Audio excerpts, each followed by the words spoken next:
bonjour. Je suis Amélie Racine, physiothérapeute et directrice de compte chez Service électrothérapie, communément appelée SET. Et puis aujourd'hui, je suis avec Karine Parent. Si tu veux prendre quelques minutes, dire. Oui, en fait, c'est ça, je suis une graduée de l'Université de Montréal depuis 2006 déjà. Puis j'ai une expertise en rééducation périnéale et pelvienne. Je fais autant les hommes que les femmes. Puis j'ai aussi, bien sûr, une expertise en périnatalité et postnatale. Justement, c'est le sujet d'aujourd'hui. Tout à fait. Je suis en clinique privée depuis presque 11 ans, ici chez Kinatex Brossard.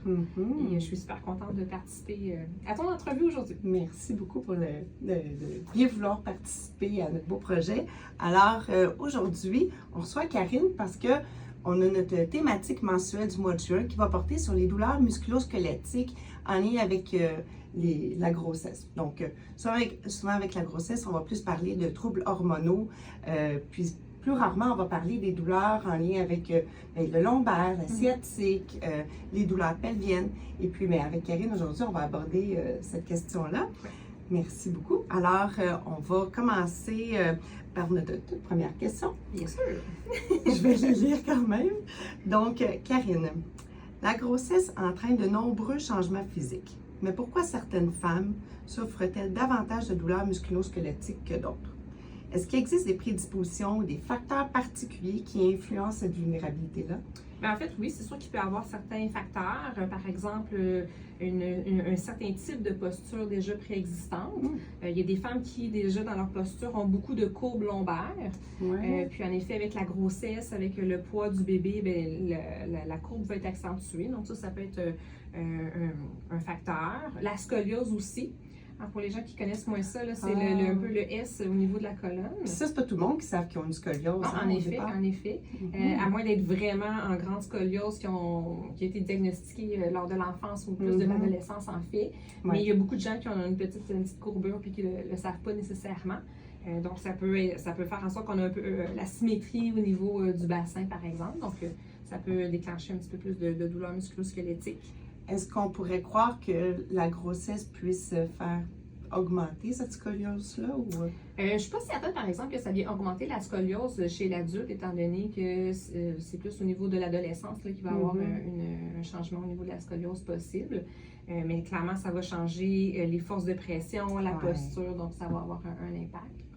Il y a aussi des conditions ligamentaires. Si on a de l'hyperlaxité ligamentaire, les femmes qui sont capables de revirer leur poignet à l'envers, les coudes, beaucoup d'extension. Ou il y a des conditions aussi héréditaires comme le syndrome d'Ehlers-Danlos.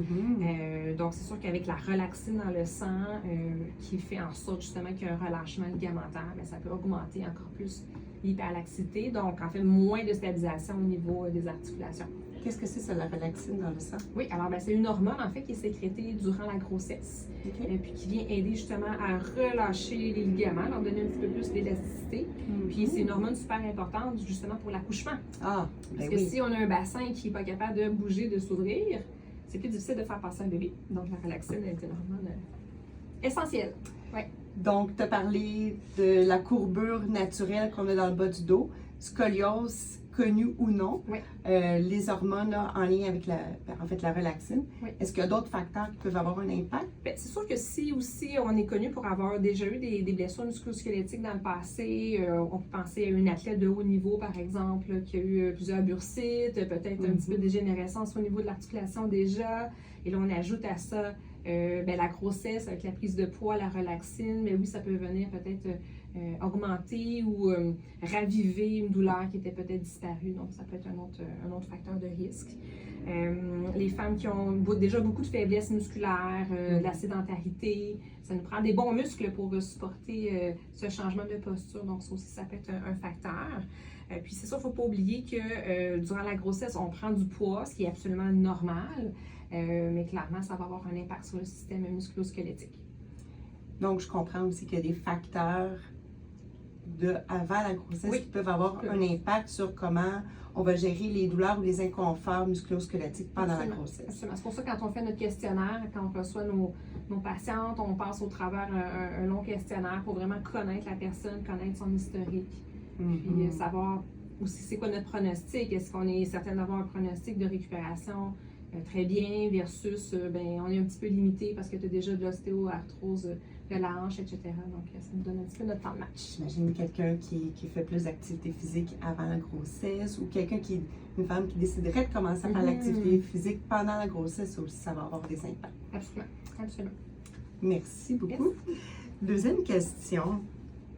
Peut-être qu'on a déjà un petit peu abordé là, mais on aimerait savoir quels sont les facteurs spécifiques liés à la grossesse, par exemple hormonaux, mécaniques, posturaux, qui provoquent des douleurs musculo-squelettiques au niveau du dos, du bassin ou du périnée. Oui, bien c'est ça. On vient d'en parler quand même beaucoup au niveau de la relaxine, qui est une hormone qui, en effet, qui est dans notre sang, en fait, qui est sécrétée dès le premier trimestre de la grossesse. Ah, quand même? Oui, assez tôt quand même. Donc, il y a des femmes qui ne savent même pas qu'elles sont enceintes puis qui peuvent déjà avoir des petits inconforts. Et cette hormone-là va augmenter encore plus au niveau de son taux dans le sang dans le 3e trimestre de la grossesse. Donc, ça tend à se stabiliser un petit peu là, dans le 2e trimestre. Donc, ça, c'est un facteur important. Il y a aussi une autre hormone super importante, la progestérone, qui augmente dans notre sang durant la grossesse. Puis cette hormone-là, elle peut faire augmenter l'enflure aussi. Donc, ça peut être l'enflure au niveau des mains, des poignets, des pieds, des jambes. Donc, à cause de la rétention d'eau que ça fait. Donc, ça peut aussi créer des petits inconforts. C'est vrai, on voit souvent les femmes qui vont avoir les doigts plus enflés, les pieds, les jambes. C'est ça. On parle le tunnel carpien aussi, qui va être un peu comprimé au niveau du poignet là, lors de la grossesse. Donc, c'est des troubles musculo-squelettiques qu'on peut voir aussi. Oui. À quel moment, Karine, à quel moment de la grossesse ce serait idéal de commencer à consulter en physiothérapie pour éviter ou traiter ces douleurs-là? En fait, je pense pas qu'il y a des recommandations nécessairement très, très claires par rapport au début. C'est sûr que tout ce qui est avant le 12 semaines, tant qu'on n'a pas vu le médecin, l'obstétricien gynécologue ou le médecin qui fait le suivi, pour s'assurer que tout est OK, qu'il n'y a pas de contre-indication, pas de précautions, souvent on va demander d'avoir vu son gynécologue. Donc après le 12 semaines, nous on est rassurés aussi que tout est en place et que ça ne bouge pas, parce que c'est sûr qu'il y a des risques de fausses couches de 0 à 12 semaines. Mais des fois, en fait, qu'on a des patientes qui nous voient déjà en traitement, et qui tombent enceintes, puis on ne le sait pas encore. Bien, c'est ça, j'allais dire. J'imagine qu'il y en a qui, en prévention, il y a des femmes qui vont être plus proactives, aussitôt qui ont des petits symptômes, peuvent aller consulter finalement. C'est ça, exactement. Donc, c'est ça, on a des patientes qu'on voit en traitement qui nous annoncent que finalement, elles sont enceintes, puis on a fait des petites techniques, puis bon, ça va quand même assez bien, là. Mais en effet, dès qu'on a des petits symptômes, on peut commencer à consulter. C'est sûr que la plupart du temps, les inconforts musculo-squelettiques vont être repérés plus vers le 2e trimestre, 3e trimestre. Là, les femmes vont commencer à avoir plus d'inconfort. Au 1er trimestre, on n'a pas encore beaucoup de prise de poids. Donc, c'est souvent la fatigue, la nausée qui vont être les symptômes principaux. Mais on peut voir les femmes n'importe quand, en fait. J'imagine qu'une femme au 1er trimestre qui a justement beaucoup de symptômes de nausée, se sent un peu plus faible, a beaucoup de fatigue, ça aussi, ça peut générer des douleurs musculo-squelettiques d'une certaine façon. Oui, de façon indirecte, parce que si on est fatigué, on est nauséeuse, clairement, on n'a pas le goût d'aller marcher, on n'a pas le goût de faire nos exercices. Même l'alimentation va être perturbée à ce moment-là.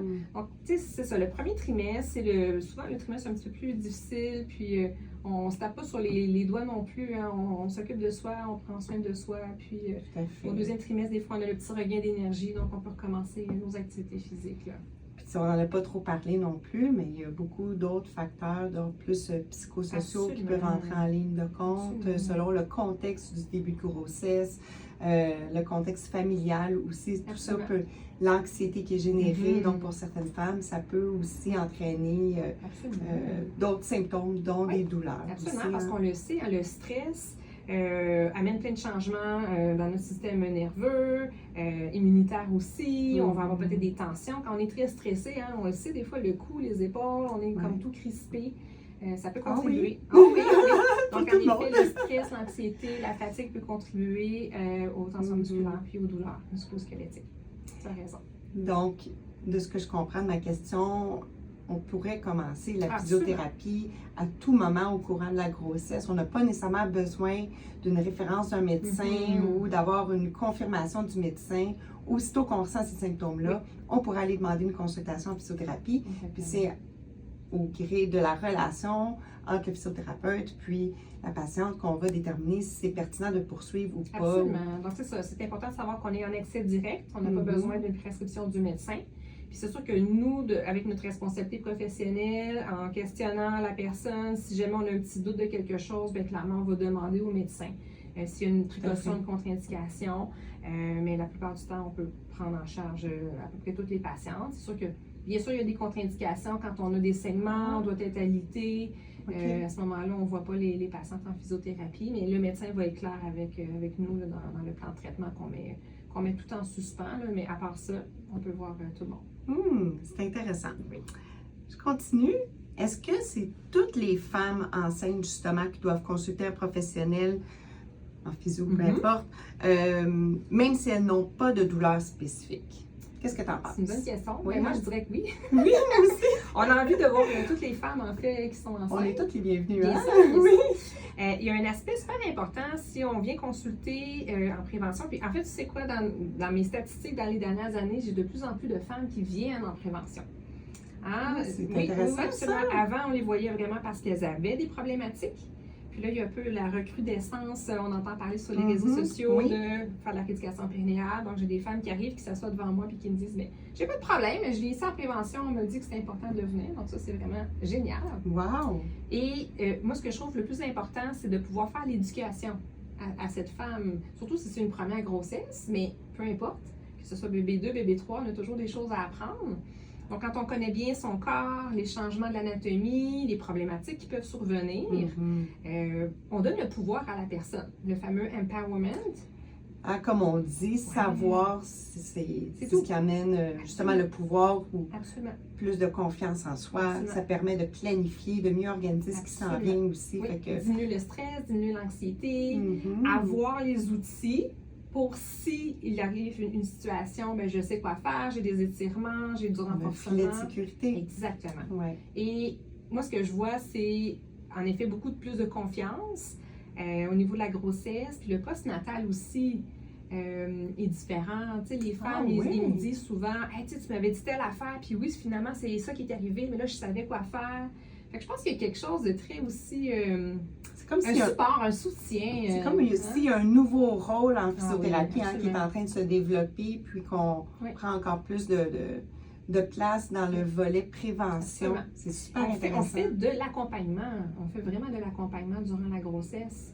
On a un rôle important, vraiment. Oui. Puis on va se le dire, moi-même comme physiothérapeute, quand un patient nous consulte en prévention, parce qu'il est intéressé, parce qu'il est curieux, veut en apprendre davantage, la relation thérapeutique est beaucoup plus calme, on peut davantage approfondir, c'est beaucoup plus intéressant. On est vraiment en équipe. L'enseignement est plus intéressant. Puis pour le patient, c'est plus facile de comprendre les enseignements puis d'adapter, d'amener des micro-changements dans son quotidien quand on n'est pas engagé dans une situation d'urgence où là, la douleur prend toute la place. Si on peut prévenir en amont, c'est beaucoup plus profitable. Absolument. C'est intéressant.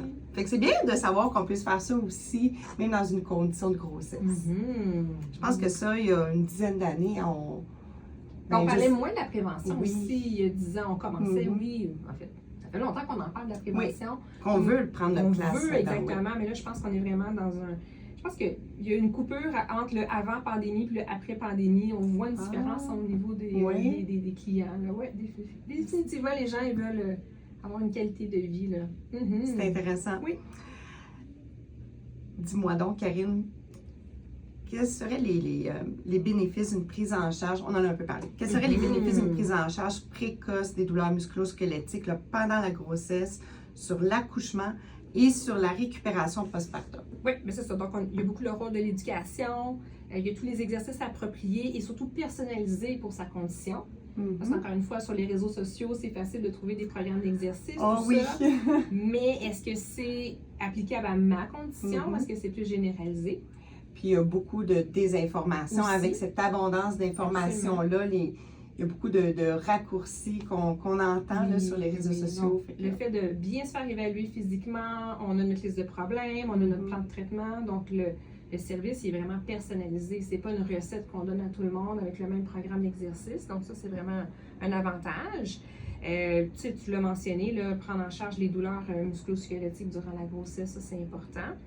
Puis je vois dans mes clientes qui ont une récupération plus rapide aussi en postnatal. Ah oui, vraiment? Le fait d'avoir des exercices de respiration, de posture, travailler déjà les stabilisateurs, ils sont un petit peu plus fortes durant la grossesse, ils se renforcissent.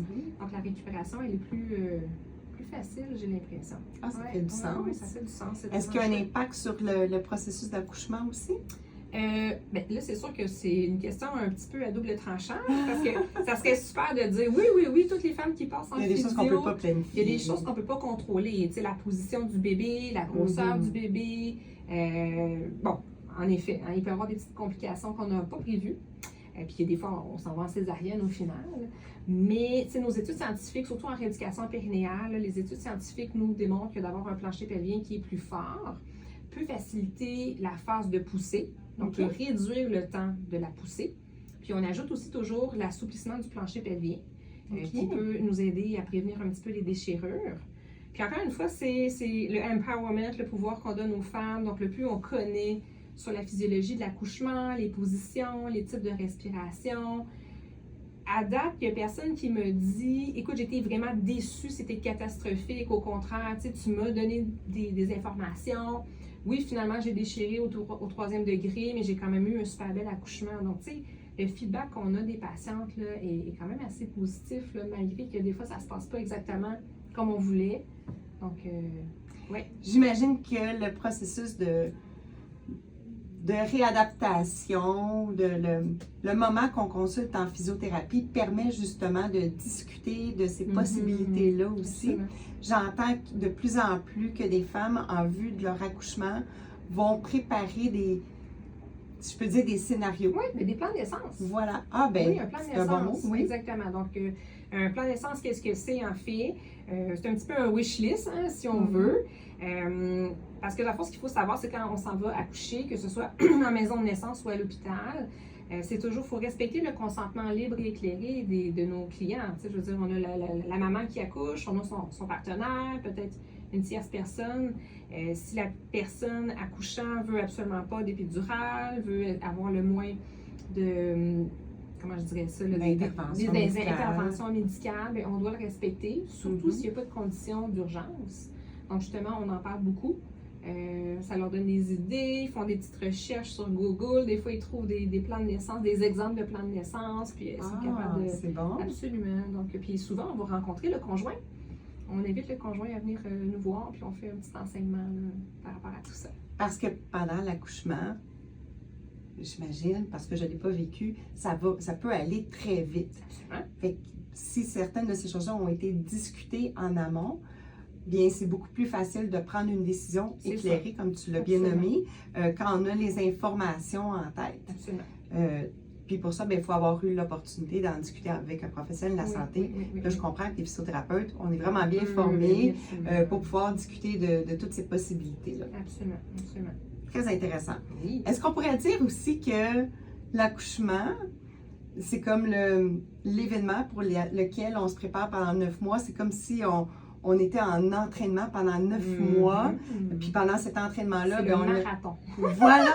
Donc, rien ne sert d'aller vite. Il suffit de partir et d'être constant dans la préparation, que ce soit à travers des lectures, des discussions, consulter différents professionnels de la santé.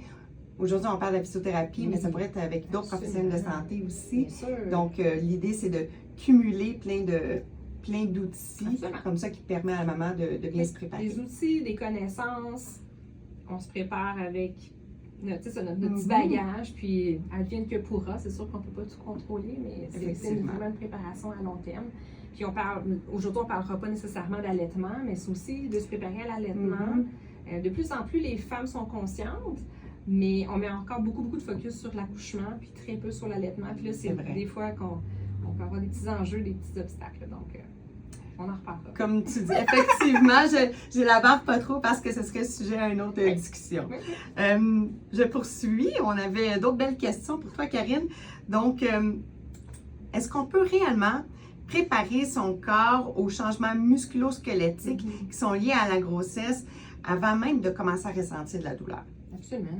On le mentionne depuis tout à l'heure au niveau de la prévention.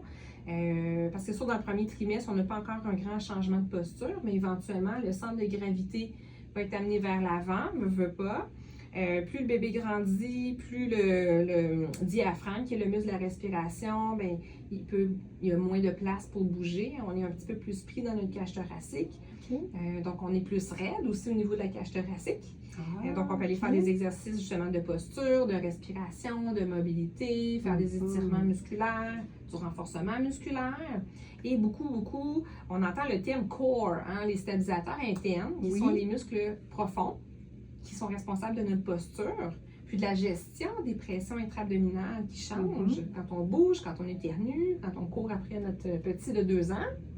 Alors, c'est important d'avoir vraiment un bon gainage. Et en fait, c'est important de bien le faire. Il faut apprendre aussi à faire correctement les exercices. Donc, c'est l'avantage aussi de consulter quelqu'un versus juste aller sur Internet puis trouver des petites vidéos. Des fois, on ne fait pas les bonnes choses. On ne travaille pas les bons muscles. Donc, on est là pour corriger les gens puis pour leur donner des petits exercices plus appropriés et précis. Puis là, je comprends que si cette étape-là peut être faite avant de ressentir de la douleur, mais c'est beaucoup plus facile. Absolument. Tout est plus agréable. C'est beaucoup plus facile de comprendre c'est quoi les objectifs qu'on vise.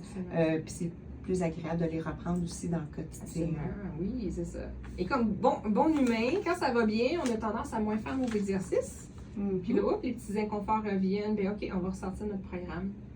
Dans l'idéal, c'est de le poursuivre, c'est de ne pas le mettre en pause. Mais bon. Voilà, c'est de développer les bonnes habitudes de vie parce que, effectivement, je promouvois beaucoup l'activité physique. Absolument. Puis, mieux qu'on pourrait instaurer des petites habitudes d'activité physique au quotidien. Absolument. Pas juste quand on a des douleurs, mais aussi en préparation au marathon de sa vie.